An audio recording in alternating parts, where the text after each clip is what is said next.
Weche manyien gi Roda Odhiambo.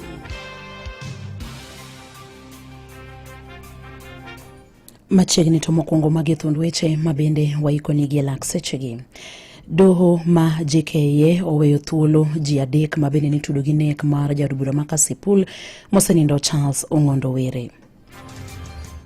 Lipot mar bero mabende notim ne ringre japuonjre ma jaklas 11 mabende notho e skund sekondar mar Lara Girls e sub-county ma Kisumu West oyango ne japuonjre no nchane otho kalure gi buok mar adundo. Bende kwana mag nyithindo ma higi tin ne abich e kaunti ma Migori mabende rocho ratich gi osemedore mokalo kalure kod lipot mogol kod migawo ma thieth e kaunti no ma Migori. Machiegni, doho ma JKA oweyo thuolo ji adek mabende nitudo gi nek mar jaod bura ma Kasipul mosenindo Charles Ong'ondo Were. Ji adek go magina Juma Ali Haikal, Douglas Muchiri Wambugu kod David Mihigo Kagame owe thuolo to ka jamin buche lero ni neno mabende en godo ok tud ji adego kod nek mar jaod bura no. Jang'ad bura Irene Gichobi ogolo chik mondo mi owegi thuolo ma ikoro kelo kwan jogo mabende osewe thuolo ka itudo kod nek ma jaod bura no nyaka abich. Doma Makadara bende yande nowe thuolo Dennis Sewe Manyasi kod Walter Owino Awino makorigeno ni biro bedo joneno e bura mabende omaki mabende yalo mano mar nek mar jaod bura ma Kasipul Charles Ong'ondo Were.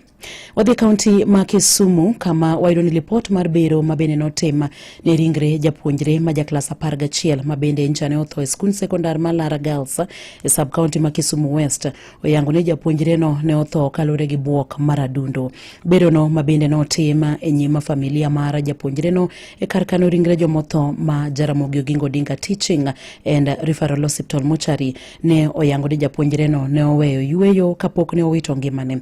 Japuonjre no mabende oyanga nyinge kaka Mary Ann majagina 17 nchane otho tarik 28 dwe mokalo bang' lwar kowuok e kitanda e kinde mabende ne Rick entiere skul.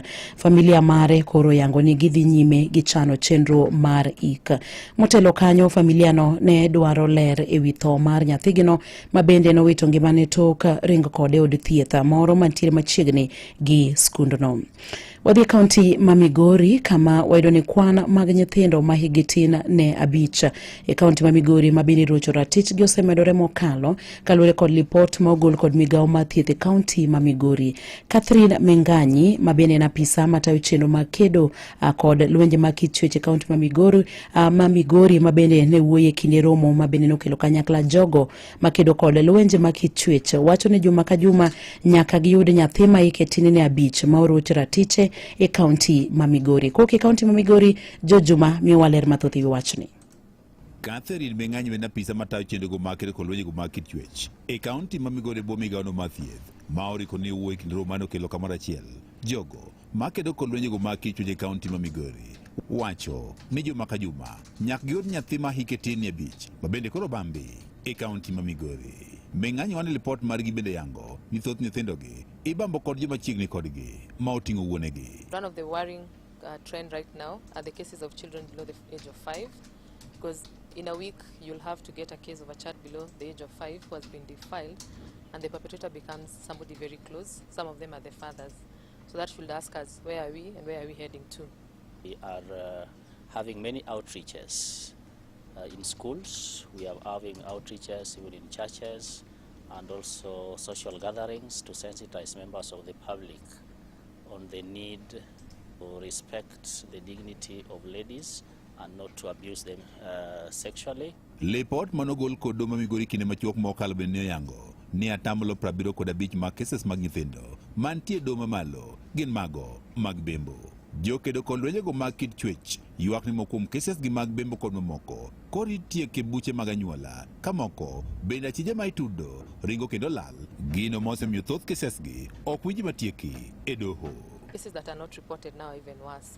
So up to now, as you're speaking, this month, it's almost half the year, we've seen around 300 cases. So we are not sure by the time we reach December how many cases will be seen. Most of the cases are in court, but others, some of them have fled away to the neighboring country, the perpetrators. So it's a gap because they've not been found. Nitiere cases machalo kamago to nego report gi ka police kaeto ng'amo bedo abused no dhi osiptal, ka nitiere dwaro ratiro mare to chako dhi e doho kata e court to yudo ratiche. Higa ma okalo kwan ji maromo 120 ne okalo njego mag kit chwech kaluwore kod lipot mogol kod migawono mathiedho e kaunti ma Migori. Kata malo 58 mag jogie gin rawere ma hikgi tin ne 17. Among the cases we are seeing, like in the year 2024, we had around 1,200 and something cases, where almost 58% were children below the age of 17 years. So that relates to why we are getting high numbers of teen pregnancies in Migori County. Migawo mathiedho e kaunti ma Migori bende yango ni cases mathoth mag dhawo e udi e kind jogo mantie keny bende osemedre e kaunti ma Migori. Kamagi ikelo kod gigo mathoth ma oting'o dok piny manweng'o. Cases of intimate partner violence, especially physical violence, are also upcoming. We will never miss a case any week or two. Wayudo ni gima kelo dhawo mang'eny ahinya ma ji gore ne en weche mag yuto. Samoro yuto sedok piny kaeto ema kelo dhawo. Mar ariyo, wachako wayudo ni gik manyalo kelo dhawo en bedo gi kia ni ka nitiere pogruok e paro to konego tieke gi dhawo, ji nyalo wuoyo. Jokedo kod lwenjego mag kichwech e kaunti ma Migori wacho midhiero ni inyalo mana tieki pod ni oganda koro nywako lwedo kamoro achiel.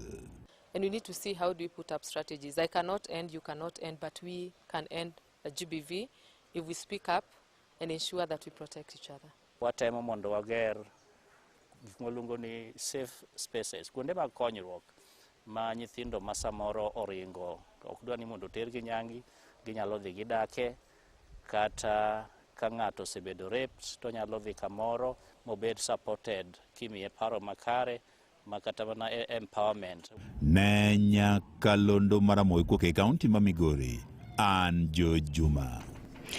Jaod bura ma Dagoretti North Beatrice Elachi owacho ni od bura mamalo biro kete tim pach jopiny e wi budget mar komenda mar 2025-2026 ma ibire seche ma jo Kenya dhi nyime gi chwalo pachgi e wi budget no. Sisi tumesema tutasikiza jinsi watu wanasema na tutaomba pia tukuje tu a win-win, tusikuje tu tutupe tena venye tulifanya last time. Kolose wi wechego mag somo, Elachi ojiwo jonyuol mondo omi nyithindgi thuolo mar tego talanta magi ahinya to e wechego mag tuke kokalo kuom lai mar somo mar CBC. Swala la elimu kwangu mimi na ningependa wazazi wafuatilie sasa sana. Hata hii kuendelea sasa kuanza kuweka watoto katika senior schools. Angalia mtoto wako. Kama unajua sasa mtoto wako ni mzuri kwa masuala ya michezo, mwache yeye aende akasomee michezo. Kusema ukweli, tukishikilia CBC vizuri, hawa watoto tutakuja kurudisha ile neema tulikuwa nayo tangu. Ewi weche mag thieth, Elachi bende owacho ni lakteche ma bende tiyo e bwo chenro mar Universal Health Coverage bende osendiki ka bende osekendegi omenda tenge e budget mar komenda mar 2025-2026. Wale madaktari wa UHC tumewawekea hela zao kwa budget, tumewachukua sasa pensionable. Swala ya nyumba, andikisha, utapata nyumba nyumbani, uende uishi pia huko. So si lazima uandikishe tu ya Nairobi. Angalia kama Kakamega kuna zile nyumba za affordable housing, register. Yes, wamepata. Nilienda juzi Bahoma Bay, wale wa mama wa soko ndio walikuwa napata. Riwruoge ma ok mag piny owacho marango weche mamulo nyithindo wacho ni budget michano som kod jatend migawo mar omenda John Mbadi juma manyien e od bura mamalo ok onywando weche mamulo nyithinde pacho kae. Kotenegi kod Elijah Bonyo mawuok World Vision, riwruoge go lero ni obwas wi omenda mabino ket tenge ne sekta mar somo e budget mar komenda mar 2025-2026 kata doko ni jopuonj to osebedo ka chwalo ng'ur e wi deko mar omenda moket tenge ne japuonjre ka japuonjre. The recommendation to reduce the primary school capitation by 900 million. If you look at the report from children on what they said, one of their priority was education. But here we are saying there's a reduction of 900 million, and the word is very clear, capitation. And you all know this year is where we have seen delays in capitation. If you listen to head teachers, heads of institutions in primary and secondary, they keep on saying pesa imechelewa. Bonyo owacho ne jonyuol ma bende osebedo ka chwalo kony kendo siro skunde ahinya to mago mag piny owacho ma bende owacho ni nataro ma chik mar somo manono maonge chudo moro amora e pacho kae. Wazazi pia wanalalamika shule mingi inawaambia walipe pesa directly katika mashule. Kuna zile shule wanaambia wazazi walipe pesa ya admission, ingawa sheria ya elimu inatuambia admission is illegal, you cannot ask for admission fees.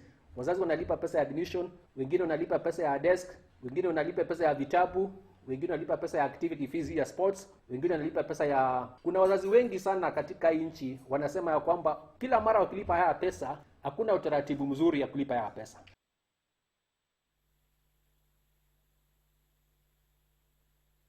Imedo winjo weche manyien gi Roda Odhiambo.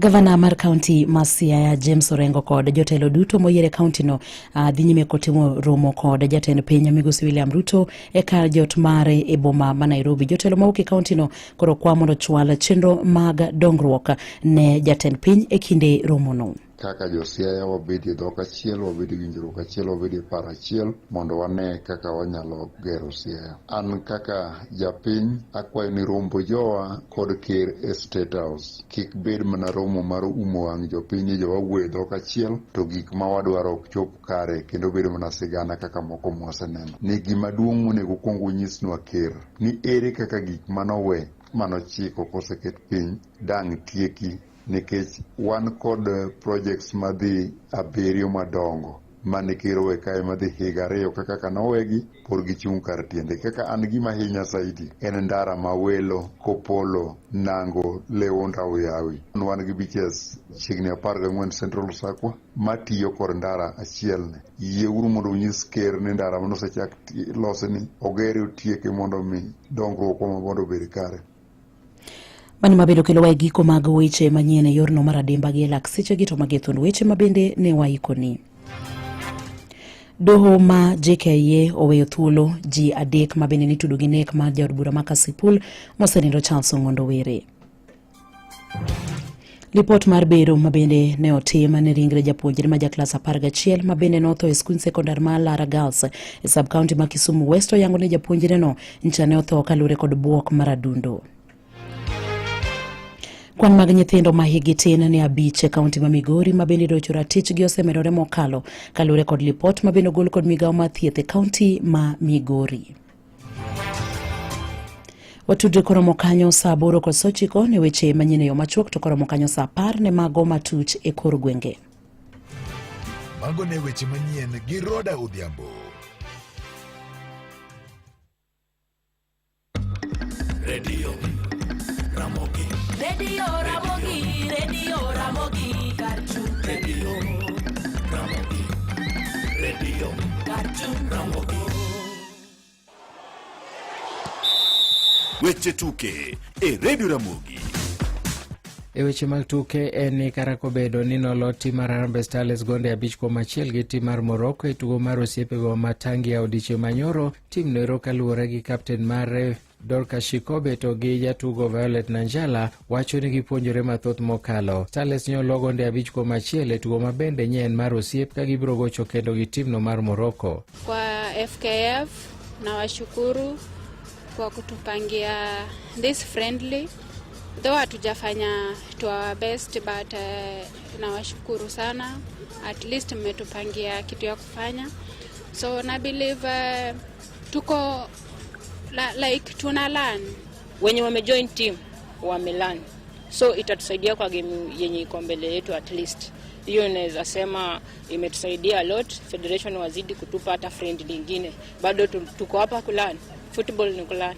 Sani koro kwetne romi ponjo gi Beldi Nodemba oketo pachgi e tuke mar Sekafa Senior Challenge Cup mar jok mamine mabiro chakore tarik 12 dweni e boma ma Dar es Salaam e piny mar Tanzania. Komachielo bende en jaloch mar ng'wech mar mita 100 e pinje mag Afrika Ferdinand Omanyala biro temo golo wich kuot mano yudo e tugo manche notimore e pachoka mano mar Kipkeino Classic. Seche mag bende kiny obro ringo e Diamond League mabro timore Roma e piny mar Italia. Omanyala dhi e tuke makamagi kogeto mar ringo e bwo sekend 10 ka bende nche noriwo kuom sekend 10.07 e tuke ma Kipkeino Classic. Omanyala ma bende notieko e thuolo mar 2 Rabat Diamond League dwe mokalo biro rakore gi jong'wech kaka ja America Fred Curley, Tyvon Bromell, Courtney Lindsay to gi Branson Hicken. But of course we are correcting mistakes as we move on. So now we are going into the next phase. Now we are going to do things that we haven't done.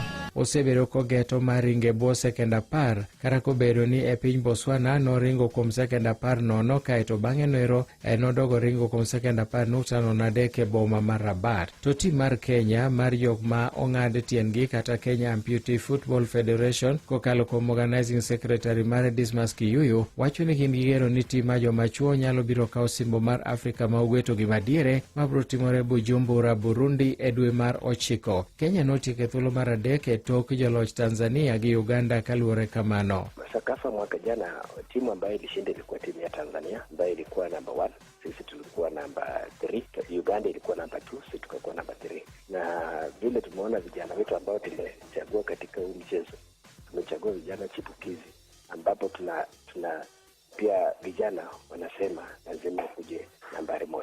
Tim ma jok machuo gi jok mamine biro wuok e pacho kaeri bang' bedo kambi chakre tarik 1 mar dwe mar 7 e paw tuke ma Moi Kasarani e bwo kocha Clement Otieno korka joma chuo to gi Sharon Nyaoke korka jok mamine. Mimi kama organizing secretary wa Kenya Amputee Football Federation tayari tumeshafanya selection ya timu zetu 2. Hiyo ni ya timu ya wamama na timu ya vijana ambapo wanaenda kuwakilisha Kenya katika kikombe cha Sakafa ambayo itafanya Burundi, Bujumbura kuanzia tarehe 13 mwezi wa 9, ambapo timu yetu already imeshachaguliwa na tuko tayari kuingia kambini kuanzia tarehe 1 Julai mwaka huu ili ianze kufanya mazoezi yao. Coaches ariyogo eko oselando kweth margi nyaka sani. Wachezaji ambao tumechagua ni wachezaji 18 kila upande. So tuko na idadi ya wachezaji 36 ambapo wanaongozwa na coach Sharon Nyaoke kwa saidi ya wamama na saidi ya wababa inaongozwa na coach Clement Otieno wakishirikiana goalkeeper trainer ambapo anaitwa Ochola. Magi weche tuke an Milton Ochieng. Awinjo weche tuke e Radio Ramogi kar chuny jaluo. Ramogi Radio Ramogi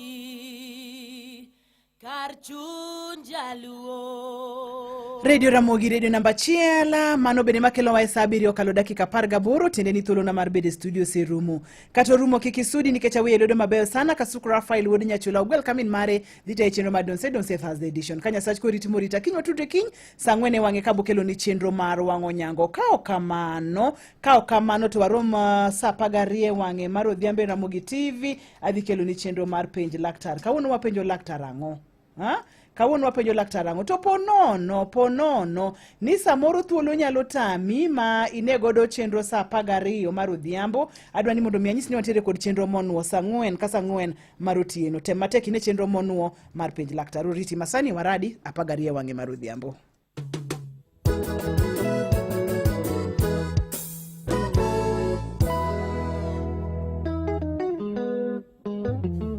Joji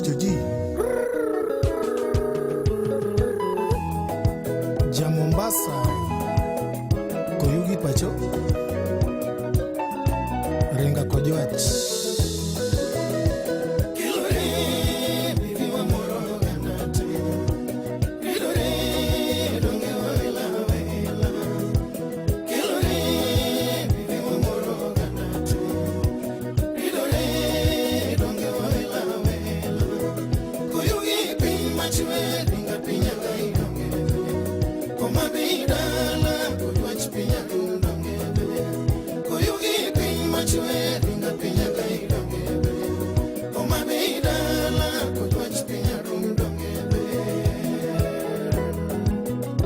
Jose Kongolo FBI Jamie Titi